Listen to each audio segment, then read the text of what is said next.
When a young musician asked Miles Davis, "How do I play like you?"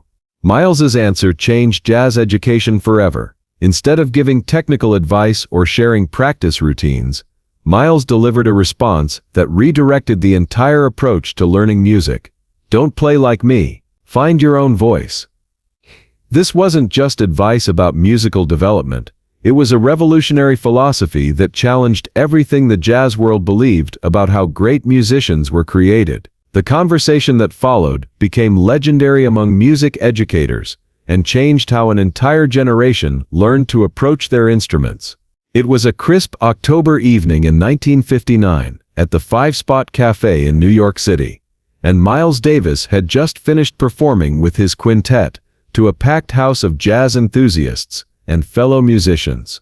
The performance had been particularly inspired, featuring the kind of innovative musical exploration that was making Miles one of the most talked about artists in jazz. As Miles was packing up his trumpet backstage, a young musician approached him with the nervous energy of someone who had been gathering courage all evening to speak to his hero. The young man, Robert Chen, was 22 years old and had been studying jazz trumpet for 6 years. He had traveled from Philadelphia specifically to see Miles perform and had been hoping for an opportunity to ask the question that had been burning in his mind for months. "Mr. Davis," Robert said, his voice slightly trembling with a mixture of excitement and anxiety, "could I ask you something?"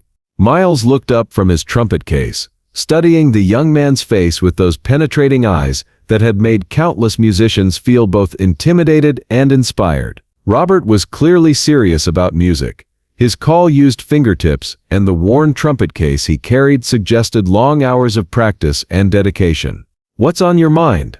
Miles asked, his tone neutral but not unfriendly. Robert took a deep breath, knowing this might be his only chance to get advice from one of his musical heroes. "Mr. Davis, I've been studying your recordings for years. I know every solo you've ever recorded. I can play kind of blue note for note, and I've analyzed your harmonic approach until I understand every choice you make. But I still don't sound like you when I play. How do I learn to play like you?" The question hung in the air between them, and Miles could see the genuine earnestness in the young musician's eyes. This was clearly someone who had devoted enormous energy to studying Miles's music and was frustrated that his dedication hadn't yet produced the results he was hoping for.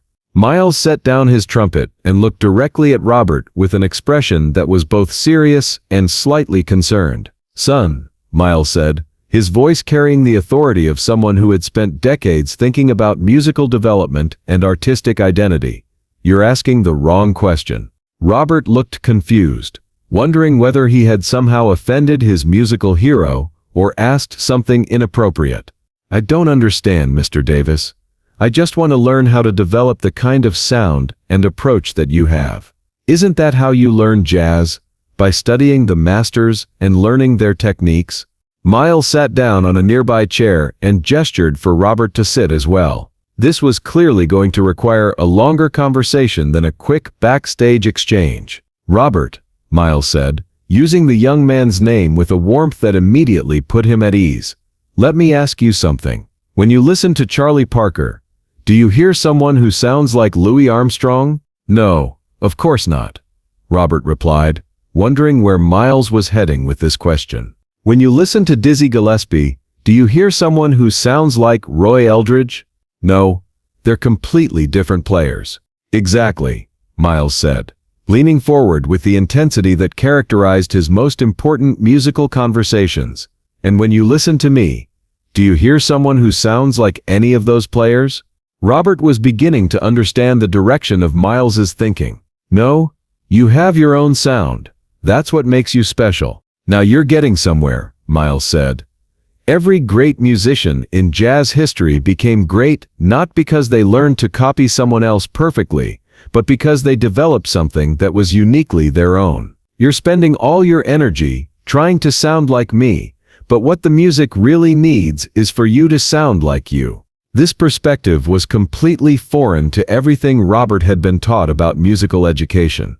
Every teacher he'd studied with had emphasized the importance of transcribing solos, copying the masters, and learning to replicate the techniques of established artists. "But Mr. Davis," Robert said, "how can I develop my own sound if I don't have the technical skills and musical knowledge that you have? Don't I need to learn from the masters before I can create something original?" Miles nodded, appreciating that Robert was thinking seriously about the relationship between learning and creativity. "Of course you need to learn from other musicians. I spent years listening to Charlie Parker, Dizzy Gillespie, and Louis Armstrong. But there's a difference between learning from someone and trying to become them." Miles stood up and walked to the small upright piano that sat in the corner of the backstage area. "When I was coming up, I listened to everything Parker played. I learned his harmonic concepts, his rhythmic ideas, his approach to improvisation. But I never tried to sound like Bird. I tried to understand what made his music work so I could apply those principles to developing my own musical voice." Miles played a brief phrase on the piano that demonstrated Parker's harmonic approach, then played the same harmonic progression with the more restrained, melodic style that characterized his own playing. "You hear the difference? Same harmonic knowledge, completely different musical personality. That's what you need to develop, your own musical personality." Robert was beginning to understand, but he still felt overwhelmed by the challenge of developing something original when there were so many established masters whose work seemed to define excellence in jazz. "Mr. Davis, how do I know what my musical personality is? How do I find my own voice when I'm still learning the basics of the music?" Miles smiled for the first time during their conversation, recognizing the genuine confusion that every serious young musician faces when trying to balance learning and creativity. "Robert, let me tell you something that might help. Your musical voice isn't something you invent out of nothing. It's something you discover by paying attention to what happens naturally when you play." Miles returned to his chair and continued his explanation. "When you're practicing, when you're playing with other musicians, when you're improvising, there are choices you make instinctively that are different from the choices I would make or Charlie Parker would make. Those instinctive choices are the beginning of your musical voice." Miles leaned back and studied Robert's face to see if he was following the concept. "The problem is, you're so focused on trying to sound like me that you're not paying attention to what you naturally want to express. You're fighting against your own musical instincts because they don't match what you think you're supposed to sound like." This observation hit Robert with surprising force. He realized that Miles was absolutely right. He had been so focused on matching external models that he had stopped listening to his own musical impulses. "So you're saying I should stop transcribing solos and analyzing recordings?" Robert asked. "No, not at all," Miles replied. "Keep learning from other musicians, but change why you're learning from them. Don't try to copy what they do. Try to understand how they developed their individual approach, and then apply that process to developing your own approach." Miles walked back to the piano and played another example. "When I listen to Parker, I don't focus on copying his licks or trying to play exactly like him. I focus on understanding how he takes harmonic concepts and turns them into personal expression. Then I ask myself, how can I take those same harmonic concepts and turn them into Miles Davis expression?" Robert was beginning to see that Miles was describing a completely different approach to learning music, one that emphasized developing individual creativity rather than perfecting imitation. "Mr. Davis, this is really different from what every teacher has told me. They always say to transcribe solos and learn to play them exactly the way the masters played them." Miles nodded, understanding Robert's confusion. "That's because most music teachers are teaching you to become a good sideman, not to become an innovator. Learning to copy solos perfectly will make you a competent musician who can play in other people's styles, but it won't make you an artist who has something original to contribute to the music." Miles sat back down and looked directly at Robert. "Robert, let me ask you this. Do you want to spend your career being a really good copy of Miles Davis? Or do you want to spend your career being the only Robert Chen who ever lived?" The question was posed simply, but its implications were profound. Robert realized that Miles was asking him to choose between artistic safety and artistic authenticity, between competence and creativity. "I want to be Robert Chen," Robert said, his voice carrying a new conviction. "Good," Miles said. "Then here's what you need to do. Stop trying to play like me. Start paying attention to what happens when you just play like yourself. Stop worrying about whether you sound like the masters, and start noticing what makes your playing different from everyone else's." Miles stood up and began putting his trumpet away, preparing to leave the club. "But Mr. Davis," Robert said, "how do I know if what I naturally do is any good? How do I know if my musical instincts are worth following?" Miles paused in his packing and turned back to Robert with a smile. "Robert, every great musician in history asked himself that same question. The answer is you don't know until you try. But here's what I can tell you. The music already has plenty of people who sound like other people. What it needs is people who sound like themselves." Miles finished packing his trumpet and prepared to leave, but he had one more piece of advice for the young musician. "Robert, I want you to try an experiment. For the next month, don't transcribe any solos. Don't try to copy anyone's style. Just play music. Play with other people. Improvise. Write tunes. Explore sounds. Pay attention to what you gravitate toward naturally. Notice what feels right when you play. That's where you'll start to find your voice." Robert felt both excited and terrified by this suggestion. The idea of abandoning the structured learning approach he had been following for years was frightening, but also liberating. "And Robert," Miles added as he headed toward the exit, "remember this, your job as a musician isn't to give people what they already have. Your job is to give them something they didn't know they needed."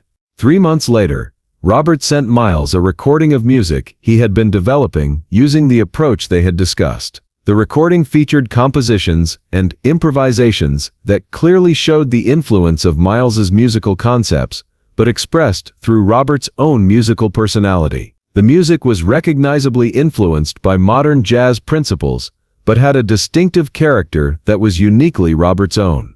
Miles listened to the recording with satisfaction, recognizing that the young musician had learned the most important lesson any artist can learn: how to be influenced by greatness without being limited by it. The conversation between Miles and Robert became legendary in jazz education circles, not because it was documented or recorded, but because Robert went on to become an influential teacher who passed along Miles's philosophy to hundreds of his own students. Robert's approach to teaching emphasized individual musical development rather than imitation of established models. His students learned to transcribe solos not to copy them, but to understand the thinking process behind them. They learned to analyze recordings not to recreate them, but to extract principles they could apply to their own musical development. Years later, when Robert was asked about the most important lesson he had learned in his musical education, he would always reference that October evening at the 5 Spot. "Miles taught me that the goal of studying music isn't to become a copy of someone else.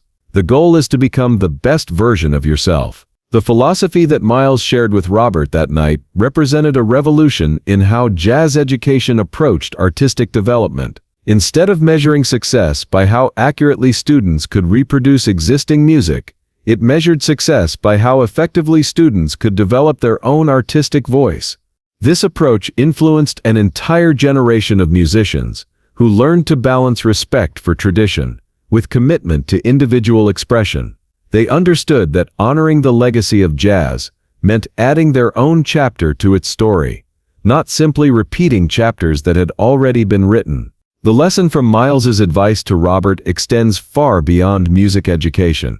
It applies to any creative field where students must learn to balance learning from masters with developing their own authentic voice. Miles's response to that simple question, "How do I play like you, with don't play like me?